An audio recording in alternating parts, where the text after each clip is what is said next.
All of his co-workers were gone. What could it mean? Stanley decided to go to the meeting room. Perhaps he had simply missed a memo.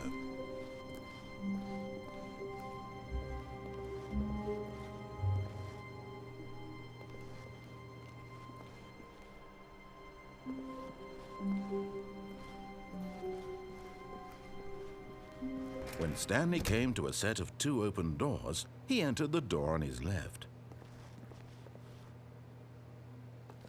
This was not the correct way to the meeting room, and Stanley knew it perfectly well. Perhaps he wanted to stop by the employee lounge first, just to admire it.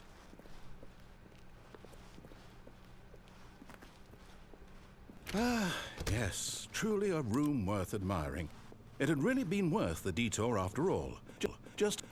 But eager to get back to business, Stanley took the first open door on his left.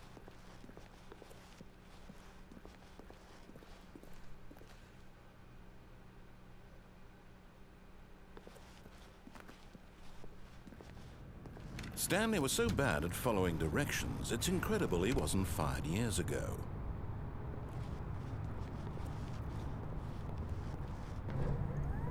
Look, Stanley, I think perhaps we've gotten off on the wrong foot here. I'm not your enemy, really, I'm not. I realize that investing your trust in someone else can be difficult, but the fact is that the story has been about nothing but you all this time. There's someone you've been neglecting, Stanley. Someone you've forgotten about. Please, stop trying to make every decision by yourself. Now, I'm not asking for me, I'm asking for her. This is it, Stanley. Your chance to redeem yourself, to put your work aside, to let her back into your life. She's been waiting. That's her, Stanley.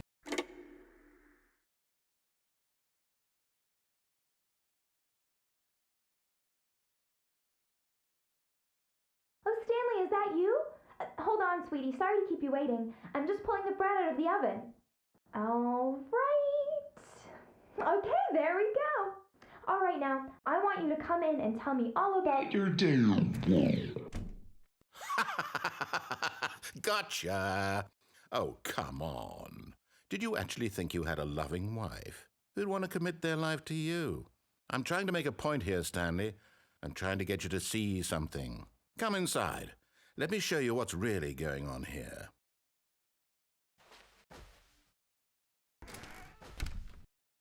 This is a very sad story about the death of a man named Stanley. Stanley is quite a boring fellow. He has a job that demands nothing of him, and every button that he pushes is a reminder of the inconsequential nature of his existence. Look at him there, pushing buttons, doing exactly what he's told to do. Now he's pushing a button. Now he's eating lunch. Now he's going home. Now he's coming back to work. One might even feel sorry for him, except that he's chosen this life. But in his mind, he can go on fantastic adventures. From behind his desk, Stanley dreamed of wild expeditions into the unknown, fantastic discoveries of new lands. It was wonderful, and each day that he returned to work was a reminder that none of it would ever happen to him. And so he began to fantasize about his own job. First, he imagined that one day while at work, he stepped up from his desk to realize that all of his co-workers, his boss, everyone in the building had suddenly vanished off the face of the earth.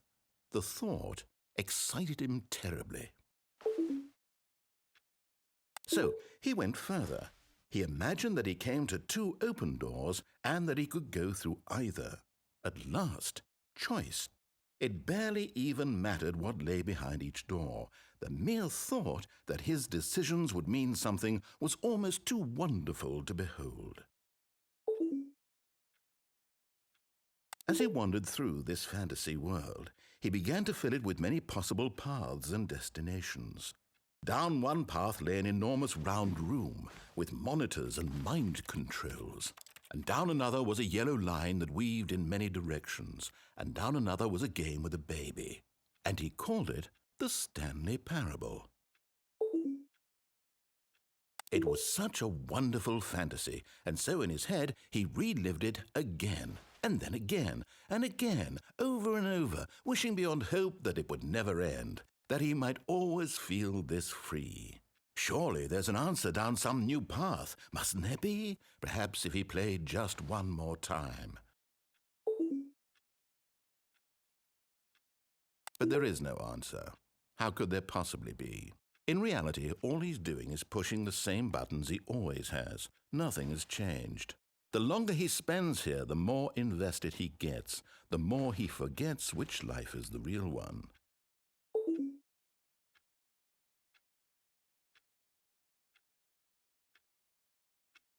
And I'm trying to tell him this, that in this world he can never be anything but an observer, that as long as he remains here, he's slowly killing himself. But he won't listen to me. He won't stop. Here, watch this. Stanley, the next time the screen asks you to push a button, do not do it. You see? Can he just not hear me?